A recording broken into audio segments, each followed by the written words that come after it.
안녕하세요. 끝까지 보면 도움이 되는 마준마TV입니다. 정부에서 시행되는 다양한 제도가 있습니다. 어떤 제도이든 새롭게 시행되면 초반에 국민들이 제도에 대해 이해하는데 시간이 필요합니다. 제도 자체를 몰라서 과태료가 부과될 수도 있고 깜빡하고 놓치는 경우도 있는데요. 이러한 국민들의 부담을 완화하고 행정 여건 등을 감안하여 제도의 계도 기간을 운영하곤 합니다. 계도 기간을 운영할 때는 과태료가 부과되지 않습니다. 하지만 많은 분들이 오해하는 것이 있는데요. 유예된 것이지 과태료를 부과하지 않겠다는 것은 아닙니다. 과태료는 소급 적용됩니다. 이제 곧 2년간의 계도 기간 만료를 앞두고 있는 정부 제도가 있습니다. 5월 31일까지 주민센터 가서 이것 하지 않은 분들에게는 100만 원의 과태료가 부과됩니다. 오늘 내용은 꼭 확인하셔서 절대 과태료 내는 일 없으셨으면 좋겠습니다. 그럼 관련 주요 내용이 궁금하신 분들은 오늘 영상도 끝까지 봐주세요. 2021년 6월 1일 시행을 시작한 제도가 있습니다.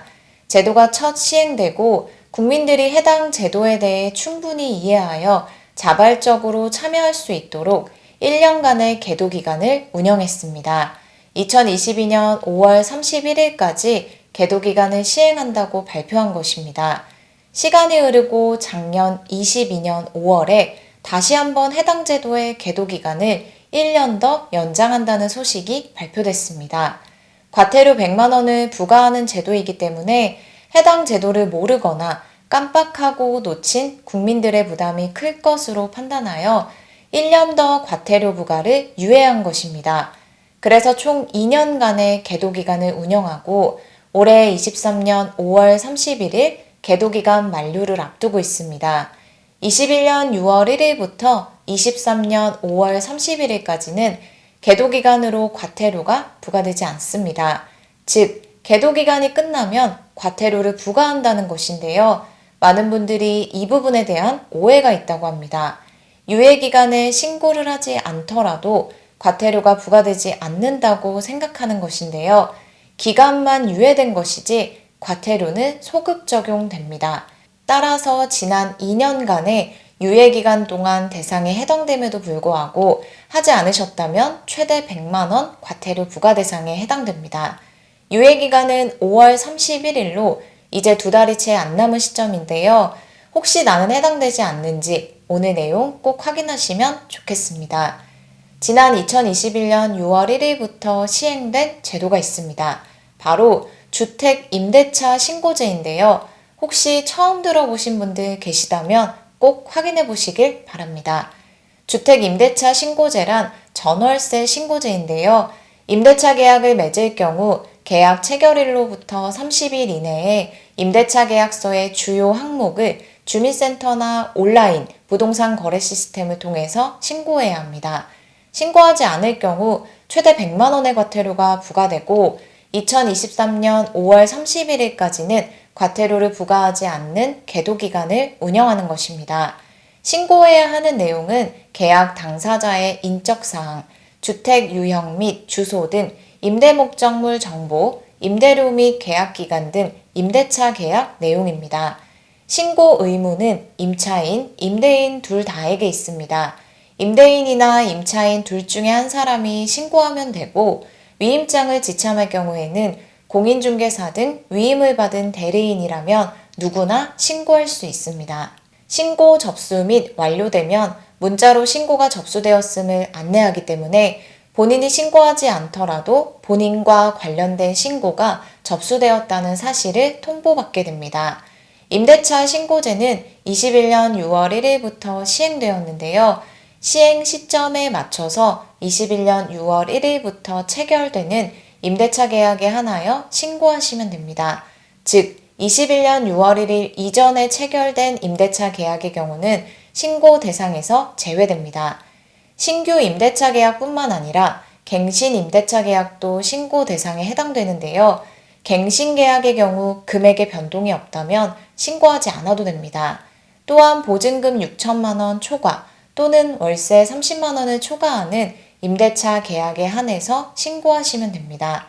하지만 이런 경우가 있을 수 있는데요. 보증금은 5천만 원이고 월세는 40만 원인 경우입니다. 보증금 기준으로는 신고 대상에 해당이 안 되지만 월세 기준으로는 30만 원이 넘기 때문에 신고 대상에 해당됩니다. 신고 대상에서 제외되는 지역도 있습니다. 경기도 외 도 지역의 군을 제외하고 전국의 임대차 계약이 신고 대상에 해당됩니다. 임대차 신고 대상은 주거용 임대차의 경우에 하나며 업무용, 상가, 오피스텔 주거 이외 목적의 임대차 계약의 경우는 신고 대상에 해당하지 않습니다. 신고 방법은 오프라인, 온라인 둘 다 가능합니다.